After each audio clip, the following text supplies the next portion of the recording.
This podcast is brought to you by Reynolds and Reynolds, the industry leader in automotive technology. Learn how inadequate data may be impacting your used vehicle department at rayray.com/used cars. That's REYREY.com/used-cars. Want to dive deeper into the topics you hear about on Daily Drive? We're offering listeners a special offer, 20% off a 1-year Automotive News digital subscription. That gets you access to all of our news, information, and analysis made for automotive industry leaders like you. Go to autonews.com/Daily Drive promo to redeem. Welcome to Daily Drive for Friday, December 22nd, 2023. I'm Jamie Butters, Executive Editor of Automotive News in Detroit. And I'm Kellen Walker in Las Vegas. Today on the show, GM and Ford say some of their EVs will lose federal tax credits in the new year. Leading analysts expect slow sales growth in 2024. And Cummins will pay a record penalty over engine emission defeat devices in Ram trucks. Plus, our own Larry Vellequette goes through the biggest stories of 2023 for Toyota and Volkswagen. You never make money betting against Toyota, right? You don't have to be an auto reporter for very long to know that. Let's run through all the news you need to know to keep up in the auto industry. General Motors says it expects its Cadillac Lyriq and Chevrolet Blazer EV to lose eligibility, at least temporarily, for U.S. electric vehicle tax credits starting January 1st. GM says only its Chevrolet Bolt EV will be eligible for the consumer EV tax credit. The Detroit automaker says the vehicles are losing the credit because of two minor components. It added that it's pulling ahead sourcing plans for qualifying components and expects the Lyriq and Blazer EV to regain eligibility in early 2024. GM said it also expects its Chevy Equinox EV, Silverado EV, GMC Sierra EV, and Cadillac Optiq, produced after the sourcing change, will be eligible for the full incentive. Ford says its E-Transit will lose the $3,750 tax credit on New Year's Day, as will the Mach-E and Lincoln Aviator Grand Touring plug-in hybrid. But its electric F-150 Lightning will keep the $7,500 credit, and the Lincoln Corsair Grand Touring will still get the half credit. The U.S. Treasury issued guidelines this month detailing new battery sourcing restrictions that take effect in the new year, aimed at steering the U.S. electric vehicle supply chain away from China. While some EVs will lose their federal tax credits when the new year starts, those that still qualify should get a little easier for consumers to buy, because they'll be able to apply the credit to their down payment if they shop at a qualified dealership. More than 7,000 U.S. car dealers have registered with the IRS to offer EV tax credits at the point of sale when the option becomes available to consumers on January 1st. That represents about 40% of the nearly 17,000 franchise dealerships selling light-duty vehicles in the U.S. Dealers must be registered via the newly launched website called IRS Energy Credits Online for their customers to claim or transfer federal tax credits and use those funds as a down payment for eligible new and used EV purchases. Registration opened on November 1st. It's also required for dealers to receive direct payments for transferred credits. Whether you're talking about EVs or gasoline-burning vehicles, dealers will likely have to work harder to sell vehicles in 2024. That's because it's widely expected to be the most normal year of auto production and sales since the pandemic. Cox Automotive forecasts just 2% growth to 15.6 million. Auto Forecast Solutions and Global Data both project 16.1 million sales. S&P Global Mobility has the industry coming in at 15.9 million for the year. Jonathan Smoke is Cox's chief economist. He says high interest rates have put a lid on what's possible with demand for new cars and trucks. I think one of the characteristics we're seeing in the second half, and particularly the fourth quarter of this year, has been evidence that we are reaching the end of the pent-up demand that people have been lined up to buy new vehicles at whatever cost. And at today's prices and rates, we seem to have exhausted a lot of that. Analysts say vehicle prices are stabilizing even as automakers begin to toss aside some of their incentive discipline of the past 4 years. You can hear more from Cox chief economist Jonathan Smoke about these trends and his expectations on our January 2nd episode of Daily Drive. Truck engine maker Cummins has agreed in principle to pay an almost $1.7 billion penalty for installing emissions defeat devices on hundreds of thousands of engines. The Justice Department says it's the largest ever penalty for a Clean Air Act violation. The department says Cummins allegedly installed defeat devices on 630,000 2013 through 2019 Ram 2500 and 3500 pickup truck engines. And the company added undisclosed auxiliary emission control devices on 330,000 2019 through 2023 Ram 2500 and 3500 engines. It's the second largest environmental penalty deal ever reached. And some Stellantis employees who were laid off 10 months ago when the automaker idled its Jeep plant in Belvidere, Illinois, are now back at work, handling parts distribution. It's the first step toward a nearly $5 billion commitment to Belvidere that Stellantis made in its new contract with the UAW. The company plans to open a $100 million Mopar parts hub there in 2024 before reopening the plant to make mid-size pickups in 2027. It will also add a battery plant in 2028. Stellantis says about 115 employees this week began processing parts at a warehouse near the plant for distribution to dealerships. About 50 others are in training at a distribution center in Naperville, Illinois, and will transition to Belvidere next week. And those are today's headlines. Jamie, some of GM and Ford's EVs will lose federal tax credits in the beginning of the year. Cox Automotive is forecasting slower sales growth for 2024. Do you think losing Fed tax credits will be a major factor in the slowdown in growth? It could be a really significant factor in slowing the growth of EV sales. And as you said, we're seeing sales growth slow overall. The higher interest rates, the high prices of vehicles, and as Jonathan Smoke was saying, the fact that it looks like most of that pent-up demand has been spent. So back to work. Gotcha.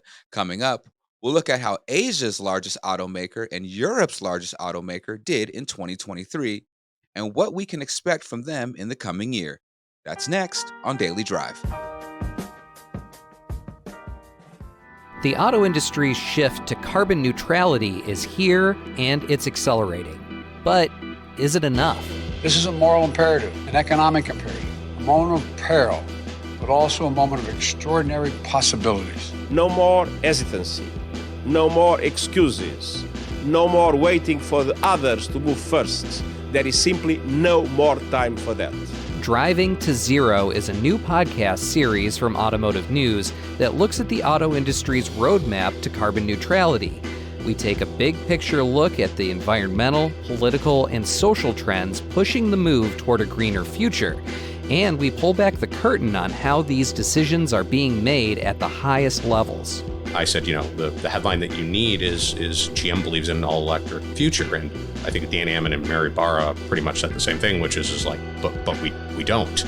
Spoiler alert, they came around to that idea.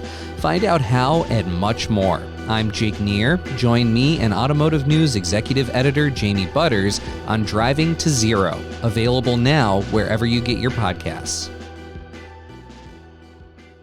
Lack of inventory, increased auction fees, and a volatile market means stocking your lot can be challenging these days. To be successful, you have to move fast. You need to make decisions quickly at auction. You need to inspect trade-ins and decide on an offer that will benefit you without slowing down the sales process. You need to appraise and price vehicles with the most up-to-date information possible in a market that can change quickly. But the data you rely on to make these decisions could be holding you back. How often do you find yourself manually filtering through comps because there are outliers that don't match the vehicle you're appraising? When unexpected mechanical issues come up, how much time do you have to spend looking back through comps to reprice the vehicle and determine if the reconditioning costs are worth it? How long do you spend searching through individual auction and third-party websites for the inventory you need? These problems affect the entire used vehicle process, from acquisition to appraisal to merchandising. Visit rayray.com/usedcars to explore how old and irrelevant vehicle information may be holding you back, and discover how to make improvements for faster, more accurate, and more profitable decisions. That's rey.com/used-cars. Welcome back to Daily Drive. I'm Jamie Butters with Kellen Walker. Today, we continue our look at the biggest auto industry stories of 2023. The world's largest automaker, Toyota, saw some dramatic changes at headquarters in Japan, the most notable being the retirement of longtime CEO Akio Toyoda and the promotion of former Lexus president Koji Sato to succeed him. That brought about a big change, in tone at least, in the automaker's approach to EVs. For Europe's largest automaker, it was a quieter year. Volkswagen has been working to build up its EV volume in the United States, namely its ID.4 crossover, and it's grappling once again with its identity in this market. Larry Vellequette has been covering both automakers for us at Automotive News in 2023. He joins me to talk about all things Toyota and VW in the past year. Larry Vellequette, welcome back to Daily Drive. Jamie, it's so good to be here. So you cover a couple of big automakers, Toyota and Volkswagen. Of course, getting you off the Volkswagen beat, but you're still, you've been covering it all year, so you're stuck here talking about it. Toyota had a pretty big year, at least an eventful one, in that they changed CEOs for the first time in quite a while. Yeah, and this one doesn't have the magic name, right? He doesn't. So we've transitioned now from Akio Toyoda, who moves up to chairman, to Koji Sato, who is a friend of the U.S.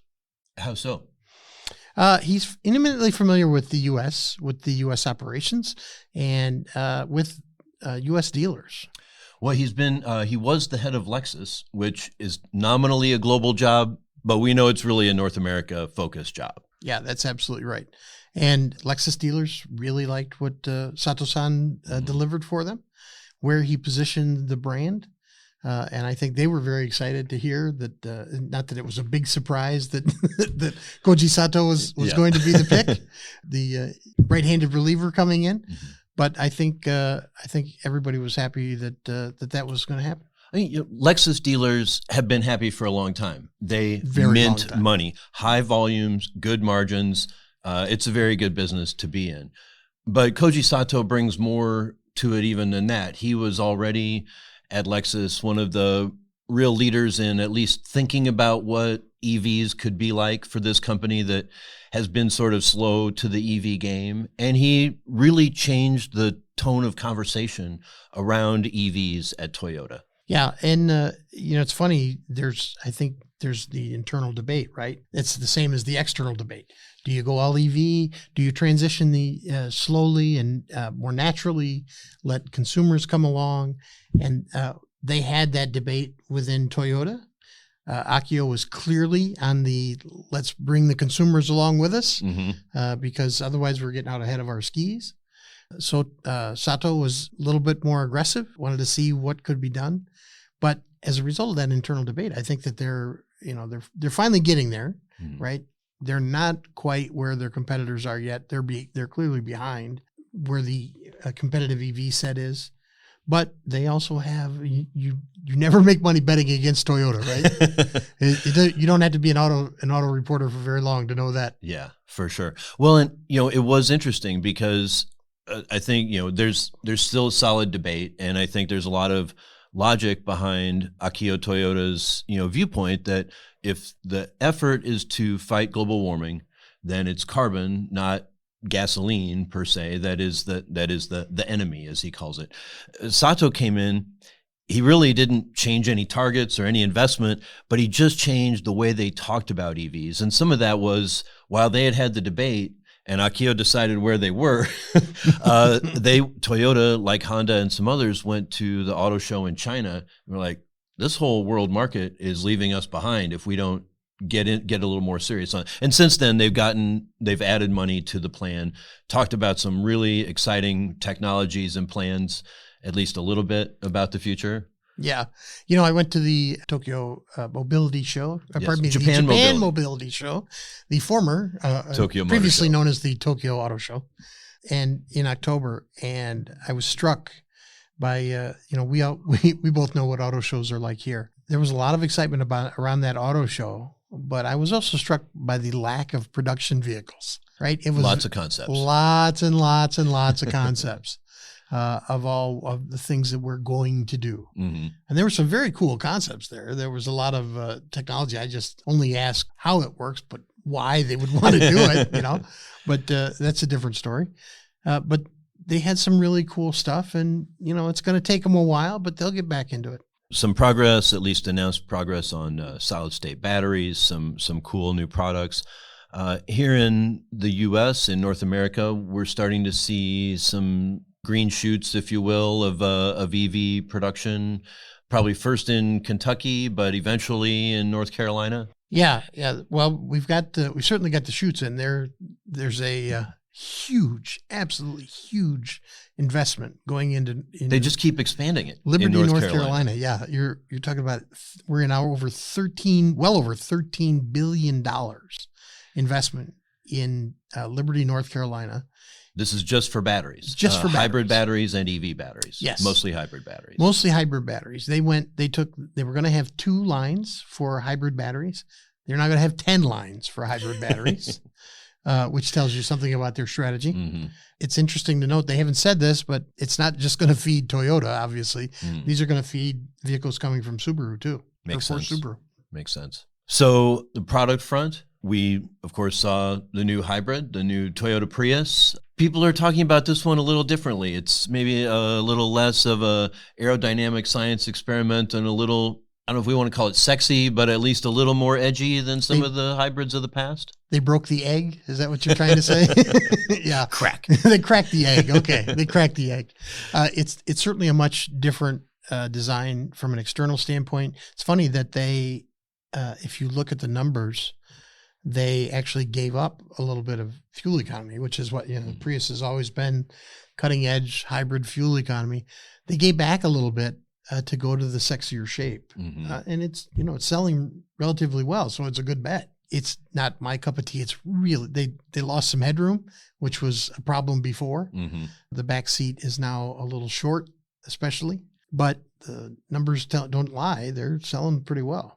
For the non-hybrid customer, Toyota has a very important launch coming for this model year, this month. New Tacoma. Mm-hmm. Yeah, it's going to be Taco Tuesday all month long, right? The 2024 Tacoma is a complete redesign, the first redesign, full-up redesign in 14 years. It is from just a comfort standpoint and a packaging standpoint, a much improved version. Technology standpoint, a much improved version over the previous generation. Well, since the last design, that industry has died and been resurrected again, right? GM and Ford and all the Detroit 3 got out of midsize pickups or compact pickups, and then they started coming back to them when Toyota just kept making money off of them. Resurrection, it's a miracle, right? It's a miracle. Yeah, and in the process, Toyota has locked down that segment. Even though it keeps pulling back, it keeps losing for every new competitor. It loses a little bit of market share, but that's okay. The volumes keep going up, right? The volumes keep going up. So lose a little bit of market share, but it makes it up in volume. It's not quite the market share king that it was, which it used to be over 65% of that market when everybody else bailed. Now it's still just around 40. Very strong in such a big segment. Very strong, and especially for such a profitable vehicle. It's the franchise vehicle. If you talk to Toyota dealers and you say, okay, which one wouldn't you give up? More than the Camry? More than the RAV4? Yeah. I think they'd be willing to give up even RAV4 before they gave up the Tacoma. Wow. It feeds into everything else, right? It gives them something to compete in the pickup segment where the Tundra has always been kind of an also-ran, but it also gives them something that's kind of affordable and not just a high-end truck. Yeah, and it's an aspirational truck, right? I can tell you as for its segment. Its segment, yeah, it's an aspirational truck. I can tell you that within my family, my son would like nothing more than to have a new, play Michael J. Fox and have a new Tacoma pull up in his driveway. That's not going to happen. All right, well, let's turn from Asia's largest automaker to Europe's largest automaker that is here in the U.S., Volkswagen. Been kind of a quiet year for Volkswagen. certainly on a product front. They had a quiet year product-wise. They did launch a redesigned Atlas, which got some much-needed improvements in the Atlas and Atlas Cross Sport. Really brought those two SUVs, updated them, made them far more competitive.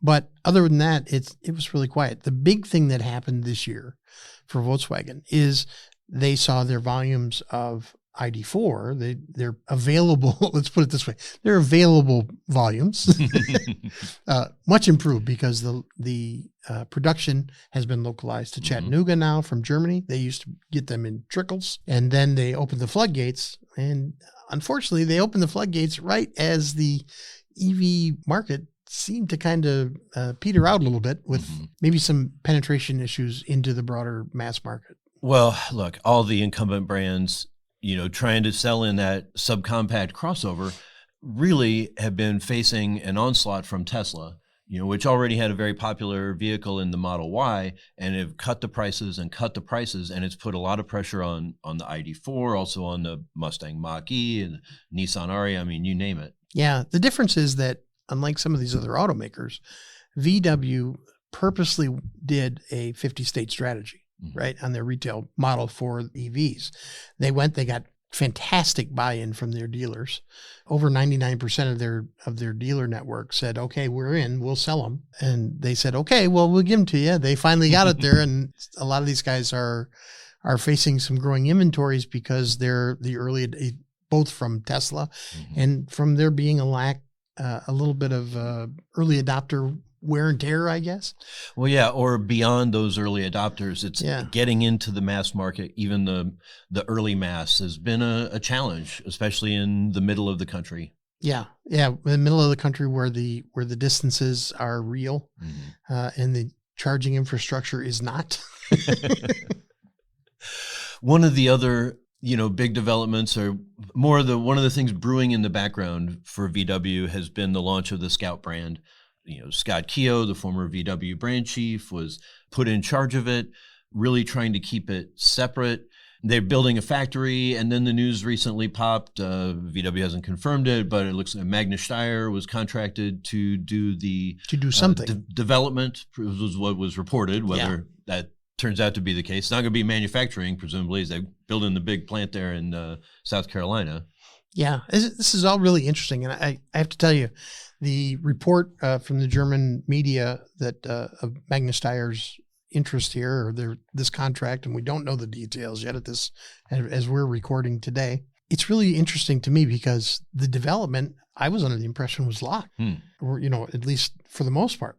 So that it was all done in Wolfsburg, that it was done prior this new rugged EV SUV platform was all set up before Herbert Diess left, and that it was all locked, and that Audi was going to use it as well, or wanted to anyway. So I'm not quite sure what Magnus Steyr is working on, or what they're going to do. It would make more sense to me if they were to operate the plant, right? Because they could operate the plant. Right. They have experience operating those plants and operate it cleanly as a subcontractor for both Scout and for Audi. And that keeps the nexus point away, depending on how, we still don't know yet, really importantly, how Scout vehicles are going to be retailed. Right. I mean, it seems that they are not eager to sell them through VW dealers or Audi dealers for that matter. You could say that, yeah. And so it struck me that if we're to take that Austrian report, I mean, Austria is where Magnus Steyr is based, so I'm inclined to think they had pretty good sourcing, but we don't know for sure.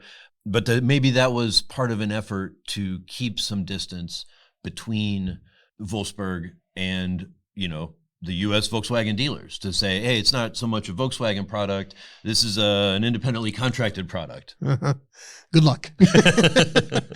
Dealers are not going to go for that either way, are they? Yeah, they're not going to buy that argument any more than they're going to buy any other argument that keeps these vehicles, which they don't have in their lineups, and have been advocating for. And have been wanting for decades, that if it keeps them from selling them, they're not going to buy that argument. How's business going otherwise for Volkswagen? Otherwise, they've got the same issues that they've always had. They've got this internal desire to be relevant, to have a 10% U.S. market share across their many brands. that's a tall order to hit in a market especially when you're going all EV, which they've committed to do. That gets a lot harder to hit. It's always been a challenge for them at their sort of price point to gain the market share that they want. And going to EVs, as we've seen, thus far, it just adds to the affordability challenge that the whole market's facing. Yeah, if you look at them, right, they have been trying to figure out the U.S. market since you and I were kids, right? Since we were both in grade school and not in the later grades of grade school, right? So they've been trying to figure this out. They've spent millions and tens of millions of dollars trying to figure out the U.S. market. And to return back to that place that they were in 71 and 72 when they had the Beetle and the bus and they were this cultural icon. They've been trying to get back there forever and just have not figured it out because they can't figure out what they are. If they're a premium brand, because they want to be able to charge for the German engineering, but they also want to be the Volks people, right? They want to be the people's car. People's car. And it's a conundrum here in the U.S. Well, that's a conundrum we'll keep following in 2024. Larry Vellequette, staff reporter here at Automotive News. Thanks so much for joining me today and sharing your thoughts on the year that was. Always a pleasure, Jamie. That's Daily Drive for today. I'm Jamie Butters. And I'm Kellen Walker. Thanks to Automotive News coordinating producer Jake Neer, as well as our own Audrey LaForest, Carly Schaffner, and Vince Bond Jr. for their reporting for today's podcast. You can get the latest news on manufacturing, EV tax credits, and everything happening in the auto industry at autonews.com. Come back on Monday for a look at the year Hyundai and Kia had in 2023. There is a provision within the IRA that allows consumers to have the $7,500 passed through the captive if they choose to lease. So that's been really attractive, and they've been leaning on that hard. If you enjoy the podcast, remember to like, leave a review, and subscribe so you never miss an episode.